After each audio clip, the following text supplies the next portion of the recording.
यदा भूतपृथग्भावमेकस्थमनुपश्यति तत एव च विस्तारं ब्रह्म सम्पद्यते तदा।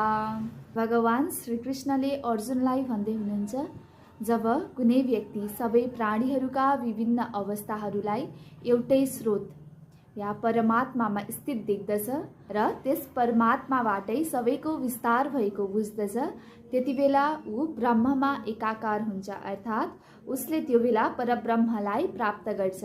श्री भाष्यकारले यस श्लोकलाई विशिष्ट द्वैत सिद्धान्त अनुसार यसरी स्पष्ट पार्नुहुन्छ। भूत पृथक भावम अर्थात् विभिन्न नाम रूप र स्वभाव भएका जीवहरू। संसारमा अनगिन्ती प्राणीहरू छन्, कोही मान्छे, कोही जनावर, कोही देवता, कोही राक्षस। सबैका व्यवहार, रुचि, शक्तिहरू फरक फरक छन्। यद्यपि यी सबै विभिन्न छन्, तर तिनीहरूको आधार एउटै हुनुहुन्छ, परमात्मा। उहाँ नै सबैमा अन्तर्यामी भएर वास गर्नुहुन्छ। आत्माहरू पनि शाश्वत छन् र तिनको अस्तित्व परमात्मासँग सम्बन्धित छ। परमात्माबाटै संसारको विस्तार भएको हो। भगवान नै कारण हुनुहुन्छ, जसबाट सृष्टि उत्पन्न हुन्छ, टिकिरहन्छ र अन्त्यमा विलीन हुन्छ।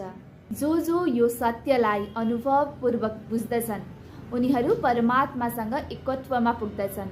श्री भाष्यकारका अनुसार यो ब्रह्म प्राप्ति भन्नाले मोक्ष हो, जहाँ आत्मा परमात्माको सेवा गर्ने स्थितिमा पुग्दछ, नित्य, शुद्ध र आनन्द रूप स्थितिमा।